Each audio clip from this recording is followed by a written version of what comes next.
Berdoa. Mulai. Selesai. Ya, terima kasih. Yang akan kita bahas pada pagi hari ini adalah materi mengenai ukuran penyebaran data, yaitu simpangan baku.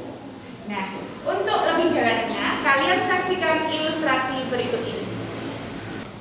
Ya anak-anakku, sekarang kalian masuk di materi simpangan baku. Perhatikan ilustrasi yang ibu berikan ya. Ilustrasinya ada dua. Yang pertama adalah contoh penerapannya di kehidupan sehari-hari. Simpangan baku itu berguna untuk melihat apakah data yang kita punya itu baik atau tidak. Data kita dikatakan baik bila simpangan bakunya kecil. Dalam arti, data yang kita miliki ini tidak terlalu tersebar kemana-mana. Dalam kehidupan sehari-hari kita, misalkan kalian mempunyai suatu perusahaan pabrik roti. Nah, kalian mencatat seberapa banyak produksi roti perharinya. Nah, kalian bisa hitung itu simpangan bakunya. Yang kalian dapatkan dari pengolahan itu, apakah simpangan bakunya kecil ataupun besar? Nah, kalau simpangan bakunya itu kecil, dari semua data-data yang kalian peroleh, antara batas kuartil atas dan kuartil bawah, berarti produksi roti milik kalian bisa dikatakan baik dan dilanjutkan. Tetapi bila simpangan bakunya besar dan data-data yang kalian punya menyimpang cukup jauh dari kuartil atas dan kuartil bawah, nah itu berarti produksi roti kalian banyak yang cacat. Nah, dari sinilah kalian bisa turun langsung ke pabrik. Mengapa produksi kalian itu bisa cacat? Kalian bisa meneliti lebih lanjut. Ya, masuk ke contoh yang kedua, penerapan dari simpangan baku, yaitu adalah menunjukkan seberapa banyak data yang menyimpang dari rata-ratanya. Permisalan dalam kehidupan sehari-hari, misalkan dalam dua kelas diajarkan ulangan harian matematika. Kelas A dengan rata-rata 70, kelas B dengan rata-rata 80. Kelas manakah yang lebih baik? Ya, setelah melihat ilustrasi yang kalian lihat tadi, pertanyaannya adalah, bila kelas A dengan rata-rata 70 dan kelas B rata-ratanya 80, kelas mana yang lebih bagus? Saya, Bu. Ya. Kelas B, Bu. Kelas B, karena jumlahnya lebih banyak rata-ratanya. Oh iya. Oke, ditampung dulu. Yang lain, pendapat yang lain? Ada? Saya, Bu. Ya. Kalau menurut saya bisa A ataupun B. Bisa A ataupun B. Ada yang jawab kelas A? Tidak ada? Oke, baik. Sebelum kalian mengetahui jawaban tersebut, marilah kita saksikan penjelasan materi singkat berikut ini. Nah, pasti akan banyak yang menjawab bahwa kelas B adalah kelas yang bagus karena rata-ratanya 80. Tetapi jika dihitung simpangan bakunya, maka kenyataannya tidak demikian. Bisa saja kelas B dan kelas A itu bagus di kelas A apabila simpangan bakunya adalah lebih kecil di kelas A. Gitu. Jadi simpangan baku ini adalah menentukan kelas mana yang lebih bagus. Belum tentu yang rata-ratanya lebih tinggi, maka dia lebih bagus. Seperti itu anak-anakku. Ya, berikut ini adalah materi tentang simpangan baku. Simpangan baku didefinisikan sebagai akar dari rata-rata kuadrat simpangan titik tengah terhadap rata-rata kelas intervalnya. Simpangan baku juga dikenal dengan deviasi standar. Simpangan baku merupakan akar kuadrat dari ragam atau variansi. Adapun simpangan baku dirumuskan sebagai berikut. Simpangan baku itu ada dua. Yang pertama simpangan baku data tunggal dan yang kedua simpangan baku data berkelompok. Nah, kalian bisa lihat pada slide berikut ini. Yang pertama simpangan baku data tunggal dilambangkan dengan S. Yang berbeda di sini nanti ada di simpangan baku tunggal itu adalah per N, sedangkan di simpangan baku data kelompok adalah per sigma Fi. Nah, setelah kalian amati rumus dari simpangan baku untuk data yang tunggal, berikut ini adalah simpangan baku untuk data yang berkelompok. Nah, setelah kalian amati, perbedaan dalam perumusannya adalah pada bagian bawah pecahan. Sama-sama keduanya adalah diakarkan. Jadi di situ ada sigma dari FI dalam kurung XI dikurangi X bar kuadrat diperkan sigma FI. Itu untuk data yang berkelompok. Dari ulasan penjelasan Bu Sinta tadi, adakah yang ingin bertanya? Saya, Bu. Ya. Sudah jelas, Bu, bagaimana contoh penerapan dalam soal? Oh iya, contoh penerapan dalam soal bisa kalian lihat di tayangan berikut ini. Ya, berikut adalah contoh pada persoalan. Yang pertama adalah data tunggal dahulu. Contoh untuk data tunggal yaitu bisa kalian lihat di slide berikut ini. Di samping Bu Sinta. Ya, nilai ulangan matematika sekelompok siswa kelas 10 sebagai berikut: 7, 4, 6, 8, 5. Lalu di situ perintahnya apa? Tentukan simpangan baku dari data tersebut. Langkah yang pertama, mula-mula kalian buat dahulu tabel seperti yang disajikan tersebut. Tabelnya berisi ada XI dan XI kuadrat.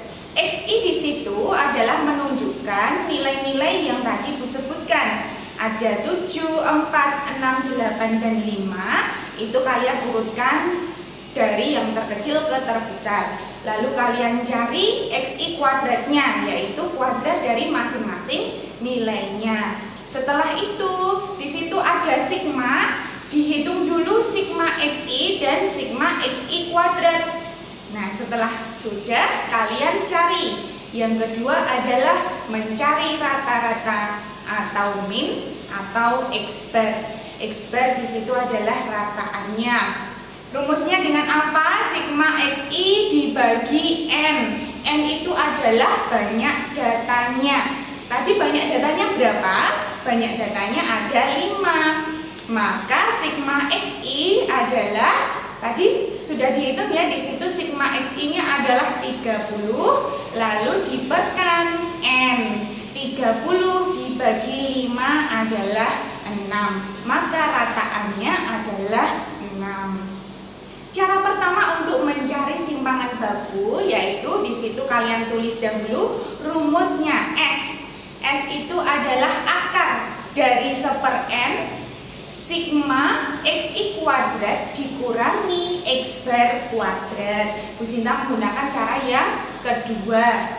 Tinggal kita substitusi saja. Di situ tertulis akar 1/5. Kenapa 5? Di situ karena n-nya ada 5 dikalikan sigma XI kuadrat, berarti berapa di situ terhitung 190. Itu dikalikan terlebih dahulu, baru kalian kurangkan dari X bar kuadrat. X barnya tadi kita hitung 6 ya, maka dikurangi 6 kuadrat. Hasilnya adalah akar dari 38 dikurangi akar 38 dikurangi akar 36. Maka hasilnya adalah akar 2 gitu. Di situ juga ada tampilan yaitu cara kedua. Cara kedua adalah dihitung dahulu XI dikurangi X barnya dikuadratkan. Jadi cara kedua adalah rumus S adalah akar dari sigma XI dikurangi X bar kuadrat diperkan N. Nah, di situ tertulis ya, akar dari satu persatu dahulu. Tadi sudah ada X bar adalah 6. Nah, kalian cari dulu kurung buka 4 dikurangi 6 dalam kurung kuadratkan, ditambah 5 dikurangi 6 dalam kurung kuadratkan, ditambah lagi 6 dikurangi 6 kuadratkan, ditambah lagi 7 dikurangi 6 dikuadratkan, tambah lagi 8 dikurangi 6 dikuadratkan. Setelah dijumlahkan baru dibagi N. N-nya tadi berapa? N-nya 5. Nah, setelah Bu Sinta hitung di situ hasilnya adalah berapa? Dijumlahkan itu hasilnya 10. Maka S-nya berapa? Akar 10 dibagi 5. Jawabannya akar 2. Sama kan? Kalian bisa gunakan cara 1 atau cara 2 tergantung yang lebih mudah menurut kalian. Nah, berikut adalah contoh untuk yang simpangan baku data berkelompok. Disajikan soal data usia balita dalam bulan ya, di situ di posyandu bayi sehat disajikan seperti data di bawah ini. Tentukan simpangan bakunya. Nah, mula-mula kalian membuat tabel seperti yang Bu Sinta sajikan di sini. Tabelnya berisi, di situ ada kolom usia karena soalnya usia ya. Usia rentang 1 sampai 5 bulan, 6 sampai 10 bulan, 11 sampai 15 bulan, 16 sampai 20 bulan. Nah, di situ kalian cari dahulu yang pertama adalah XI, di mana XI adalah titik tengah dari interval. Jadi setiap interval kalian cari titik tengahnya. Kalau dari 1 sampai 5 kalian hitung adalah 1, 2, 3, 4, 5, maka XI-nya adalah 3. Jadi tengah-tengahnya adalah 3. Lalu FI di situ sudah ada di soal. FI ada 2 anak. FI itu adalah frekuensi yang umurnya 1 sampai 5 bulan. Di situ ada 2 anak. Lalu di situ kalian cari lagi seperti cara yang tadi, XI kuadratnya. XI kuadratnya adalah 3 dikuadratkan 9. Nah, berikutnya, kolom berikutnya adalah perkalian antara frekuensi dan XI-nya. Frekuensinya tadi 2, XI-nya 3, dikalikan berarti 2 kali 3, 6. Lalu kolom berikutnya lagi ada FI dikali XI kuadrat. Tadi kalian sudah hitung XI kuadratnya 9, FI-nya 2, berarti 2 kalikan 9, 18. Nah, kalian hitung sebanyak ini. Kalau ini data berkelompok, kalian harus cari masing-masing dalam per kolomnya. Di situ dihitung semua. Nah, yang perlu kalian cari adalah sigma dari apa saja. Nah, sigma apa saja di situ sudah jelas. Sigma FI kalian hitung. FI itu adalah frekuensinya. Yang kedua apa? Mencari sigma FI dikali XI. FI dikali XI dicari juga. Yang ketiga apa lagi? Sigma FI dikali XI kuadrat. Setelah semua terhitung sigmanya, tinggal kalian substitusi ke rumus simpangan baku untuk data berkelompok. Begitu ya. Sama seperti data tunggal, simpangan baku data berkelompok juga memerlukan perhitungan rata atau min-nya. Min adalah sama ya, karena di situ X bar adalah rataan, sama dengan apa? Sigma dari FI dikali XI dibagi sigma FI. Nah, kalian sudah hitung tadi di tabel, tinggal kalian substitusi. Substitusikan saja, di situ ada 220 dibagi 20, 11. Berarti rataannya 11, rata-ratanya 11 bulan. Nah, kalian cari lanjut dengan rumus simpangan baku data berkelompok. Sudah Bu Sinta tulis, akar 1/n dikalikan sigma FI XI kuadrat dikurangi X bar kuadrat. Nah, di situ S-nya berapa? Sudah ditampilkan ya. Akar dari 1/20 karena N-nya tadi kan FI ya. Sigma FI kan 20 dikalikan sigma FI kali XI kuadrat. Di situ berapa? 2840 dikurangi 11 kuadrat karena X barnya tadi 11. Hasilnya berapa di situ? Akar 142 dikurangi 121 sama dengan akar 21. Demikian adalah contoh untuk persoalan simpangan baku data kelompok. Ya, untuk menambah pemahaman kalian tentang materi simpangan baku, silakan kalian bisa membuka modul beserta mengerjakan LKPD yang telah disediakan. Baik, Bu. Silakan dibuka.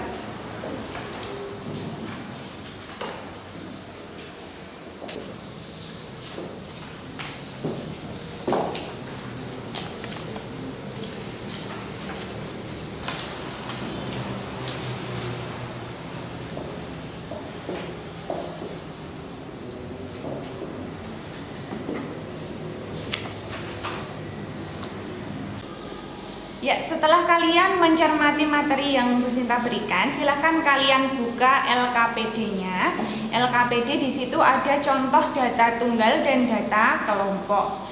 Yang pertama adalah untuk data tunggal dahulu. Tentukan simpangan baku dari data 1, 6, 11, 6, 8, 2, 7, 7. Di situ ada berapa data? Itu sebagai N-nya ya. Nanti ada 8 data, jadi nanti N-nya 8. Istilah titik-titik berikut ini. Nah, titik-titik itu adalah kalian substitusi di situ datanya. X bar, berarti mencari X bar adalah sigma XI dibagi N. Sama dengan di situ sudah tercantum plus plus plus ditambah itu adalah datanya ditambah. 1 ditambah 6 ditambah 11 ditambah 6 ditambah 8 ditambah 2 ditambah 7 ditambah 7. Nah, di situ kalian jumlahkan lalu dibagi N. N-nya berapa? N-nya di situ 8. Kita hitung 1 tambah 6 7, 7 tambah 11 18, 18 tambah 6 24, 24 tambah 8 32, 32 tambah 2 34, 34 tambah 7 41, 41 tambah 7 48, dibagi 8 maka rataannya 6. Ini sebagai X bar-nya. Dengan menggunakan rumus S sama dengan akar dari sigma dalam kurung XI dikurangi X bar kuadrat diperkan N. Nah, di situ kalian lanjutkan. Lanjutkan adalah di situ masukkan ya, karena tadi XI dikurangi X bar dikuadratkan. Tinggal kalian masukkan XI-nya berapa di sini yang pertama? 1. Oke, 1 dikurangi tadi X bar-nya 6. Dikurangi 6, lalu di situ ada angka lagi 6. Data kedua ya. Data kedua 6 dikurangi 6. Data ketiga 11 dikurangi 6 juga. 6 lagi dikurangi 6. Situ ya, data ke 5-nya 8 dikurangi 6. Lalu 2 dikurangi 6, 7 dikurangi 6. Di sini 7 kurangi 6. Nah, di sini jangan lupa dikuadratkan ya. Jadi kalau 1 dikurangi 6 itu negatif 5. Negatif 5 itu kalau dikuadratkan berarti positif. Nanti positif berapa? Negatif 5 kali negatif 5 hasilnya 25. Di sini 6 dikurangi 6 0 ya. 0 kuadrat 0. 11 dikurangi 6 5. 5 dikuadratkan 25 lagi. Lalu di sini 6 kurangi 6 0 lagi. Di sini ada 8 dikurangi 6. 8 dikurangi 6 2. 2 kuadrat 4. 2 dikurangi 6 negatif 4 dikuadratkan. Negatif 4 dikuadratkan 16. 7 dikurangi 6 1. 1 kuadrat itu 1. Ini 7 dikurangi 6 lagi 1. N-nya ada berapa tadi? N-nya ada 8. Oke, dibagi 8 nanti ya. Oke, di sini kita hitung akar dari berapa? Jumlahkan dulu. 25 ditambah 25. 25 tambah 25 50. Ditambah 4 54. Ditambah 16 berarti 70. 72 dibagi 8. Berarti di situ akar 9. Berapa akar 9? 3. Maka simpangan baku data tunggal tersebut adalah 3. Ya, pembelajaran kita pagi hari ini telah usai. Marilah pembelajaran kita pagi hari ini kita akhiri dengan hamdalah bersama-sama.